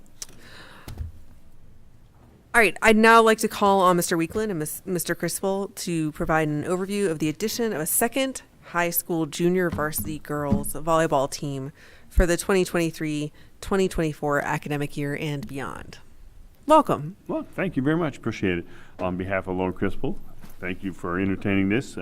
We are recommending the addition of a second junior varsity team at the high school level for girls volleyball. It does align with PIAA Constitution and bylaws. It does support multiple teams at the same level. And there's several reasons for our request for this, one of which really is the strong participation numbers we see at the middle school level, as well as those that transition into high school level, and then the strong competition there are for limited roster spots at the high school level. So, and I think you had a chance to read the memo that I typed up, so I don't necessarily need to get into all the details there. We do feel that there's an interest level within our local teams to support competition at that level, and speaking with some more of our local athletic directors, not necessarily following a mid-pen schedule, but more of a local and tournament schedule. We also feel that we have the facilities to support that in the fall with our auxiliary and main gyms in the north building. And it would require some support, obviously financial support for coaching, equipment, as well as transportation, officials, and staff. So I'll answer any questions you might have. Yes. I think it's a great idea. Whenever you could get kids participating in sports, it's always a plus, so I like that idea. Coaching is the problem.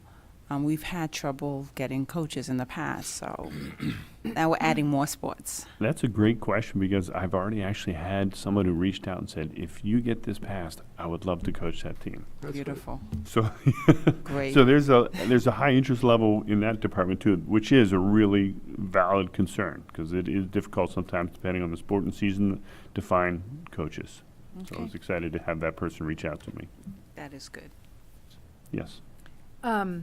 In your listing of the estimated total costs, I'm seeing, I think, a couple that are not annual. And so I just want to make, right? So I want to make sure that we draw attention to that. The uniforms would clearly be on a rotating basis like all the other teams. That is correct. And I think that that's something that we've asked you to look into to make sure that we're already meeting the needs of our currently existing teams and that we're buying enough uniforms for all the kids that are on the current squads when we buy uniforms, right? So that's something to keep in mind. And then the number 3, $12,000 for practice and court equipment, presumably that should last Correct. That's not an annual. a pretty long time. And then I guess, the coaching costs, and this goes back to the estimated costs we had for the girls wrestling program as well. Like Carlene, I'm all for getting more people involved in sports and other activities. I just want to make sure that we have equity between the coaches that we currently hire and the coaches that have big squads, maybe getting paid a little bit more than coaches that have smaller squads, and making sure that we're paying attention to that. So I just want to throw that back out there, that that's something that I think as a whole we need to be looking at in general. Thank you. Thanks. Dr. Duffy, go ahead. Chris, thanks for bringing this forward. Thank you, It's a Dan. great idea. It gets more kids involved. And maybe one kid ran cross country and did a couple of other things, but he was not a competitive athlete, shall we say. And his brother didn't do any of that. So in my family, our experience was not essentially very competitive, but he didn't enjoy the opportunity to hang out with his buds and to challenge himself. And he wound up, when he was a freshman in college, avoiding all the PE classes because his body mass index was such that, or whatever it was that allowed him to qualify out of having to take PE classes, because his body fat ratio was so small after running cross country for 4 years. But that's not really what my question is. My question is how they're going to manage these two JV, sub-varsity programs along with the varsity. In other words, somebody could conceivably participate in a sub-varsity program into 12th grade, in a parallel way to the, or are there limitations on that? There are some limitations with this, and that's a great question. Once a sub-varsity player plays a single match for that team, whatever we identified as maroon and gray, JV, ninth grade, however we want to Right. identify it, they cannot cross into the other JV team. Okay, However, they can play up on the varsity team. okay, So there can be lateral movement, but not crosswise. Okay. Traditionally, typically, we don't have seniors playing on the JV Okay. level. okay. So they kind of age out, so to speak. Correct. At a certain point. I just want to say that you would be amazed the amount of girls that play volleyball at a adolescent level. I've been to certain tournaments and there's thousands of girls there. I can't believe they fit them all into one place, but I think this will be greatly beneficial to our program.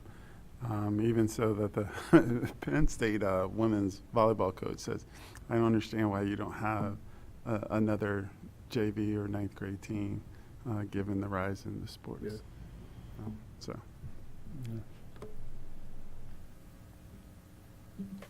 Any other other- questions? I'm sorry? I said it's a great sport. It is. My daughter played. Yeah.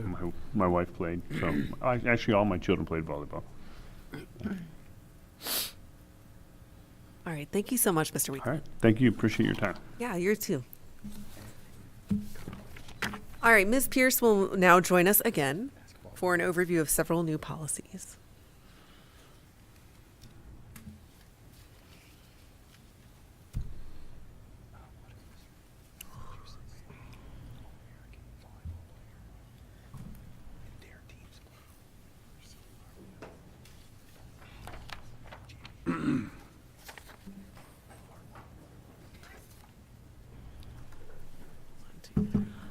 More fun. It never ends. Well, you know, during negotiations, Deb would talk about, and I forget what word she described herself, but I'm going to say math geek. She enjoys it. Well, I'm a writing geek. I like writing technical stuff. You're in the right job then. There you go. So what we have tonight for information and discussion, the first two, 143 and 144, I first want to clarify that these are required. They're all part of the Unsafe School, or Safe School, rather, Act. The wording in 143 is kind of scary if you're reading it cold. But as we advise the Policy Development Committee, this is language we're required to have, so we pretty much need to live with it. But we will never, ever, these standards to be designated persistently dangerous, I cannot imagine in my grandchildren's lifetime that we would meet it, or my great-grandchildren, or pick one. It hasn't happened. Where did she give me that fact? There's a fact in here somewhere.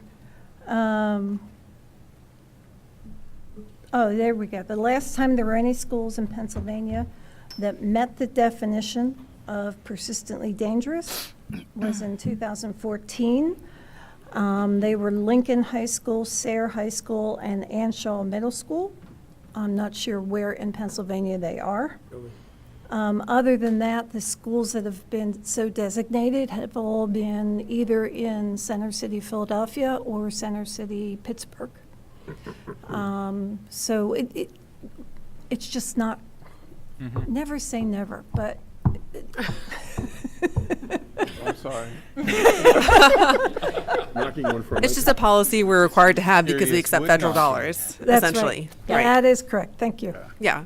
So we just got to do it because That's we right. want the federal dollars. So Because we want the federal dollars, and the probability of us ever being designated is this big. great. Get that in the notes, Annette.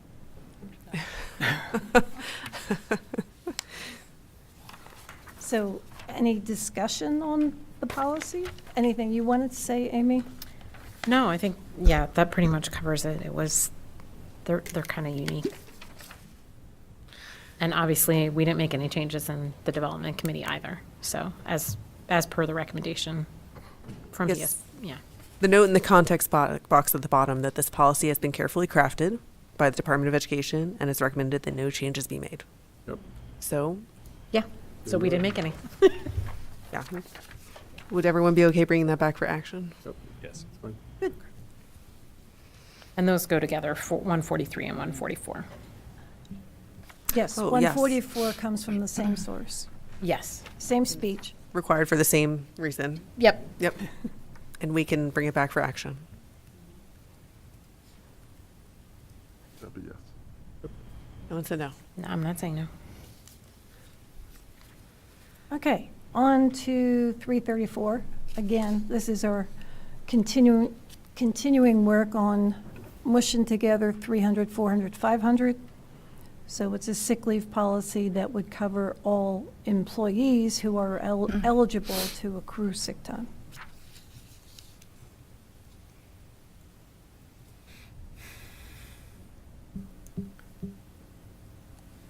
I like the short policies. This one's easy. So do I. Yes. Any questions?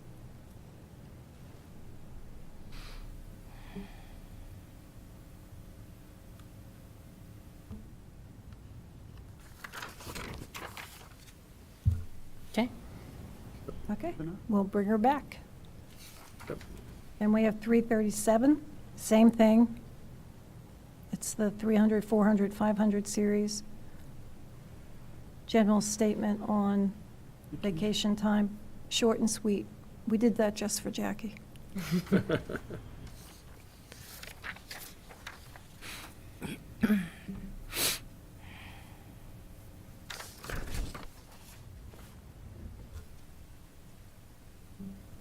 Nope. Okay, Bring that one We back good for to go? action. great. 341, benefits for part-time employees, again, combining 300, 400, 500. This is even shorter. We like it. If only they all could be that short. Moving on. Oh, Justin, are you with us? He Yep. is. Yeah. Okay. The next two are yours. The first one is 815.9, drones. And this is new. You want to talk about it, Justin? Sure. Primarily, it's just a policy recommended by our tech council to handle the federal guidelines related to drones. And we do have some drones in the district in our CTC labs. So we just wanted to get it in place so that we had a policy covering the federal requirements. Laurel has a question. I have a question. Hi, Justin. I know. Hey. I know. I keep looking up. So, does this, I was confused about, under overview educational purposes, and it says the UAS, nice to have learned a new term, small unmanned aircraft, may be operated by students only for educational purposes on district property or as part of a district-sponsored activity taking place off campus with prior approval. This refers only to district-owned drones, is that correct, Laurel? Your microphone. Oh, I'm sorry. I'm sorry. Does this only refer to district-owned drones? He may not have heard the first part. No, yeah, I gotcha. Primarily, it would be district-owned drones, but if, for example, we were having a competition on our property with drones, we would have to still be responsible for meeting the FAA guidelines. So the primary focus is the drones that we own, but in the event that we hosted a competition or something like that, we could also potentially be liable. So, I was just gonna say, so the last paragraph states too that the board prohibits the use of private Yeah, vehicles. so the thing that got me Yep. confused is the part where it says, so they may be operated by students only for educational purposes. No problem with that. Then it says, or, so if we put the first part together, or they may be operated as part of a district-sponsored activity off campus. But presumably, a kid with his or her own drone could do things off campus, Yes. Yes. whether or not it's for, It's off campus and like a field trip or somewhere else. but that's still a school activity. School That's activity, that's the yes. piece that wasn't super clear to me, yeah. that this only is replying to not what because we do have some things that if students are caught doing them off campus, even not as part of when they're doing, even when they're not on our time, there can be consequences for. Yeah, that does not This apply is here. not that. No. Okay, We that's wouldn't- what I we wanted to would- make sure of. We would have no way to have authority over. Well, that I use. realize that, but I didn't want some kid to get caught because we had, that's why I just wanted to have it clear that this is talking about student purposes, students and district things, not what they're doing up at their cabin somewhere or other. No, but if they took a field trip to drone heaven, Yeah, that's fine. Is that where drones go when they die? no, it's the kids who are in heaven because they're playing with drones. Dr. Buck, yeah. Yeah, and Justin, if you can help me, and maybe I missed it, is there? So you said that if there is a competition of some kind, right, and a student were to bring a drone, but if it is prohibited in private use, the board prohibits the use of private UAS on all district property. That appears to be a blanket. Right, that's Yeah, a it's- blanket, like disbarment, right? That like no one is allowed to do it. But if there were a competition where students were bringing their own, is there an exception somewhere in here that I just didn't see? No, there's not an exception. It would be, I think I just might have explained that a little bit too broad. But so, for example, like if there was a CTC competition that a student took the district drone to, we would still be liable for that district drone, even though it's not on our campus. Okay, all right. Good. Thank you. Yep. And students visiting our campus, say for a competition, Yes, for another district's own. for another equipment, district, they still couldn't have a private, it would have to be that district's drone or that, right? Correct. Okay. Go ahead. So how would this be enforced? In other words, so we have a prohibition on use of any private device on school property. How would that be enforced, so to speak?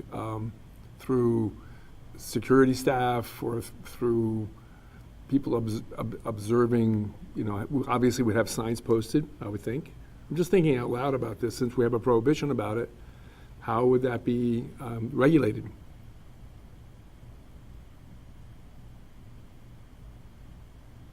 Didn't we say this is only for district-owned? Well, So the last sentence says that private drones are not permitted on district property. So I believe that's what Dan's addressing. Yeah, Including I think this is relevant to, I mean, community members?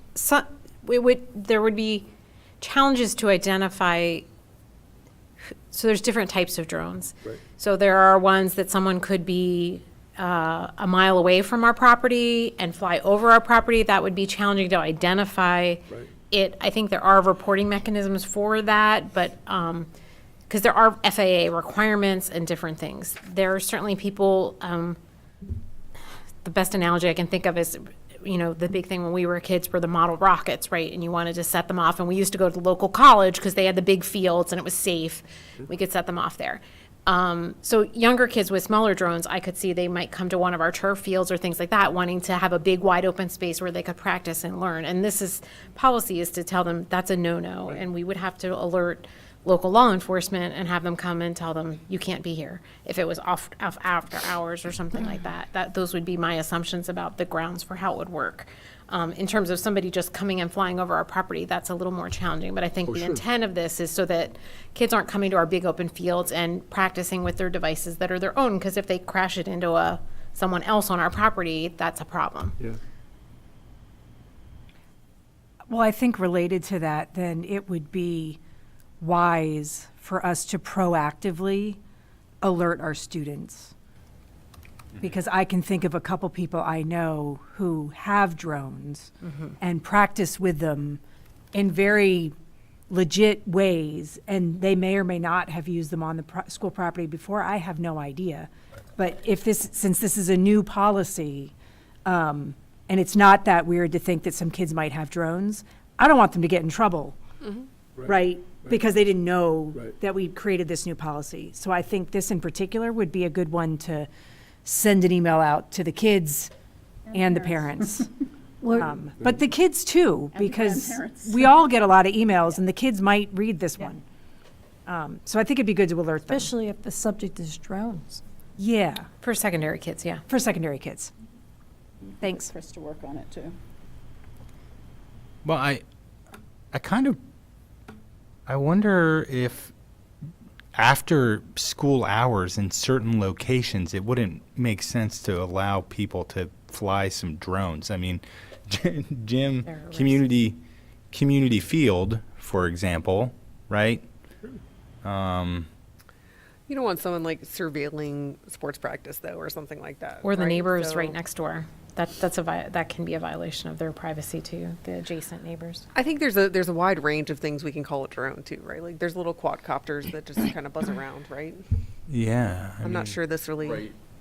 So I think the ones that require the license are between like half a pound, not just over a half a pound, and not less than or less than 55. So while it has the upper limit there, I think that the drones that require like an FAA certificate, those are the ones that are above a half a pound. So the little quadcopters don't count in terms of a definition of a, Drone. the way the FAA does it. Okay. Because we have these rules on campus too. Would that be added in, that this applies to those? There's some parameters.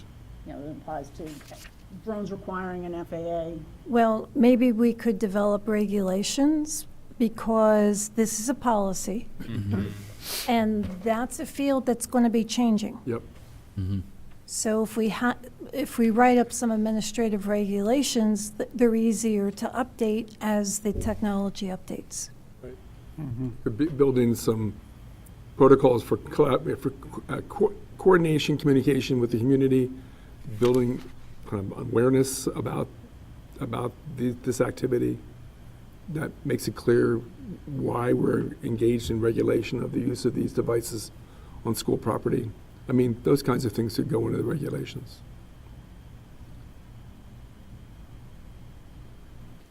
I'm looking at Peter's face, and he looks unconvinced about something. Peter's that middle school student that's But, thinking, I don't want to I just feel I personally think that like not allowing any personal drone on some of these properties after hours is just like that just seems very I keep thinking Christmas morning. restrictive. I keep thinking Christmas morning. Wow, that's it. You I'm just got your upset Christmas morning. You just got to get a drone under the Christmas tree, and and what do you want to do? Justin, do you want to answer that question? Because part of this comes from our cybersecurity and other insurance stuff, doesn't it? The need for this policy? Yeah, so we have like the State Tech Pool Council. So this policy came directly from that tech council. Completely honest, it's not really modified. It's what they're recommending for all schools. Yep, thanks. And I don't want to say maybe we shouldn't worry too much about it, but maybe we shouldn't worry too much about it. I mean, right now, or for the last 10 years, who knows who's brought, what are they, three-wheelers? I don't know. Little gators, whatever people race around in. I mean, that's a huge field behind Mount Nittany Elementary. Who knows what happens back there on Sundays? So it's not something we're going to be able to enforce. If something happens, just like you don't get a ticket for speeding if the policeman doesn't catch you, but when you crash, then the policeman's going to be there and you're going to be in trouble. So I guess trying to prevent, I agree with saying we shouldn't allow it because of the ramifications of not doing that, but we're not going to hire a whole security guard to guard every large field the district has. So we address it if we see it. Just to take that a little bit further, I did just look, but Pennsylvania does have restrictions on drone flying in all state parks, except for like 4 or 5. So that's probably why it's prohibited in other state locations. So they're considering the schools to be state locations. There's also wildlife impacts when they're not operated appropriately. I just want to go back to the definition again, because like Jim was basically saying, well, like the little quadcopters, they don't really count. But nothing in this policy would make us think that. I am not a drone person, so I don't know. So I don't know, Justin, like, would there be a better definition? Are we seriously saying no to the little quadcopters? And if we are, that's fine with me. But if we're not, then we need to be specific in the definition and change the definition. Because right now it just says weighing less than 55 pounds. And so something weighing less than a half a pound still counts as less than 55. So again, I'm not saying we should change the policy if this is what our tech council tells us we should have. But if I'm hearing that people might prefer to allow certain very small things, then we need to be more specific in our definition. So I don't know if we need to talk about it more tonight or in policy or whatever. But anyway, I'm not hearing an agreement. Yeah, I think it might be worth just kicking it back to policy just to.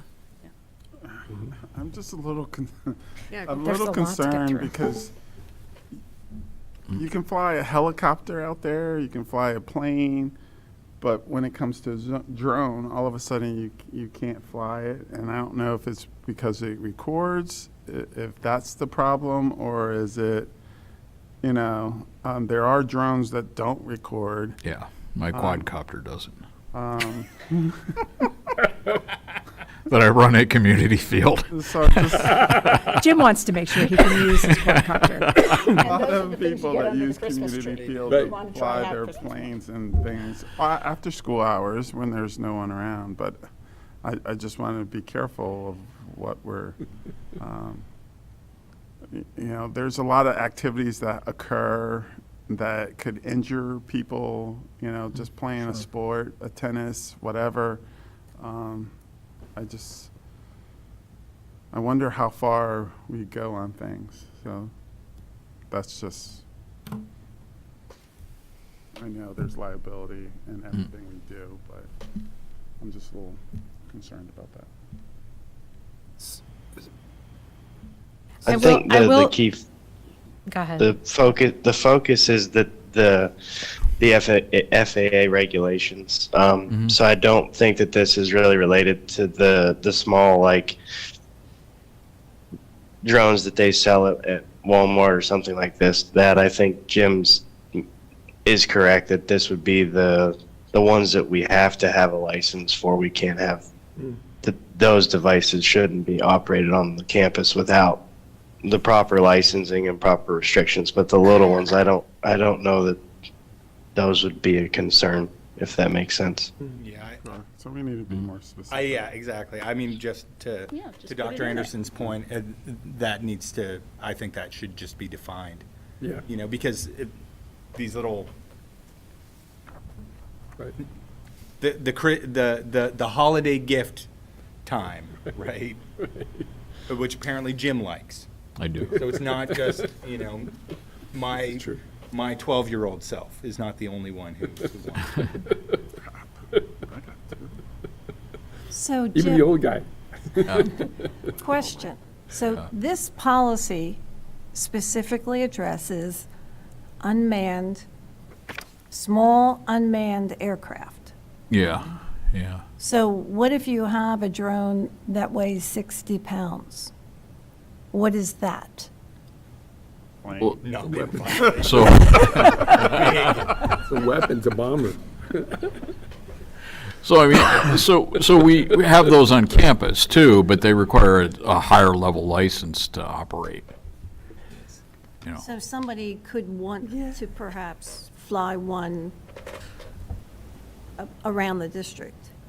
Well, I don't know. I mean, so where we would have those, They're not common? we'd have those at the ag research. No, certainly not anything above, the FAA limit for the, so certainly nothing above 55 pounds would be for a something you could just buy off the shelf, Okay. right? So the CTC could make it. Yeah, maybe. I mean, so we have those for like spraying crops at the Ag Research Center or whatever. So we have bigger ones for, Gotcha. you know. Gotcha. So let's Yeah. not worry about them. No, yeah, well, I think those are completely out of the scope because I don't think ordinary civilians can own those. All right, so we'll work on that one. Oh, go ahead. Go ahead, Laurel.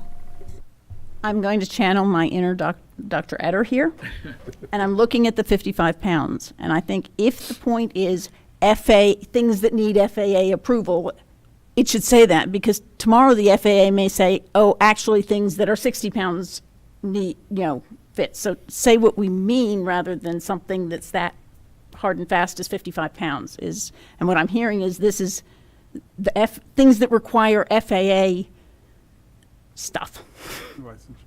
So What does the FAA require licensing for? Anything over 55?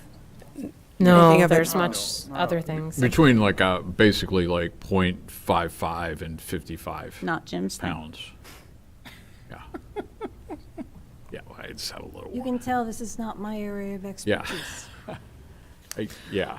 All right, so we'll work on that one and we'll bring it back. Good research. It a little. I love being on an episode of Parks and Rec. All right. Oh, well, you were more. kind of leading it. Yeah, there's one more. So, Justin, do you want to talk about 8:15:10 just briefly? This is more boring. Yeah. Sure. Not as much fun. 8:15:10 is just related to networking closets and the requirement with cybersecurity to have physical security in those locations. So to basically ensure that they're locked spaces with minimal access from a data security standpoint, as well as having environmental control systems in them where possible.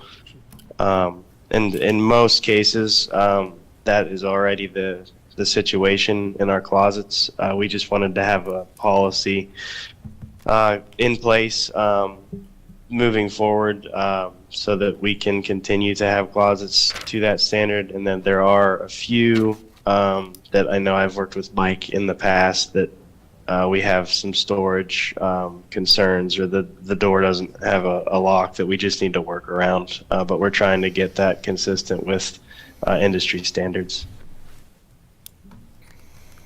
All right, thank you so much. Are there any questions or comments on this policy? Can we bring this one back for an action? Yeah. All right. Yes. All right, we now have time for board reports. Dan, would you like to give a CIU update? Yeah, I'll give you the intermediate unit had a special meeting to provide approval for a couple of contracts in relation to the development of the property that they just purchased, which I think I brought up the last time we talked about the intermediate unit. Two proposals that were brought forward for approval. One was request for approval for a proposal from Hoffman Lakey Architects for land development allowances, schematic design, design development, construction documents, bidding and construction administration for the work at that property in Phillipsburg. And the second request was for approval for the engagement and disclosures for by an underwriter or a placement agent provided by Raymond James Financial to help finance the various capital projects in the coming years to approach an amount of $3.5 million. So those are the two particular items that were brought forward for approval, and both of them were approved by a majority vote of the board. So that's the Still do update. our stuff, right? Because we just reapproved them. Right, yeah, I think so, yes. Okay. Yeah, right, oh, yeah. Good. Oh, yeah, this So- is not a big project. What Hoffman Lake is doing is Okay. this is relatively, I wouldn't say, it's not like the high school, let's put it that way. All right. Amy, SCASD Education Foundation liaison. Due to negotiations, I haven't been able to attend, but I think Mr. Johnson was at their recent reception, which was in his honor, I do believe, so people could meet with the new superintendent. Is there anything exciting you want to share about the event? No, I love that event because there is an opportunity for the teachers that have won various grants to showcase what they have done with the monies. Nice. Which is always something interesting and good to hear. I wish it was better attended so more people could hear what we're doing with those type of funds because it's really exciting. So just remind people of the maroon and gray. This Saturday. This Saturday. Mm-hmm. So looking for a good time. So Thanks. CTC Local Advisory Committee, Carlene? We're meeting this week. Okay, great. CAC Athletics? We're meeting this week. Great. CAC Facilities, Gretchen and Peter? We have not met since, we have no report. We have no report. CAC Finance, Deb, Laurel? I think we reported after the last time we met. I'm fairly confident. Yeah. And if we didn't, yeah, we did. We definitely did. I remember that. CAC School Health and Safety? No, we didn't meet recently. reported since, already, All right. and I think we're done for the year. They're done for the year. Great, and I have nothing to update for technology. Looking ahead to future meetings, we will have a board work session on strategic priorities May 22nd at 6 p.m. in the high school, room B229 LGI. We'll have a policy development committee on May 25th at 1:30 here in Panorama Village. And then our next committee of the whole regular board meeting will be on June 5th, 7 p.m. here at Panorama Village in the Administrative Center. Jackie. Yeah, thank you. Question? I was wondering about the work session being at the high school and what the reason for that was and whether it will be available to be seen at or taped for YouTube or whatever. No. I mean, I think we're talking about strategic priorities. That's kind of something that people may want to be able to view. Okay. Welcome to attend.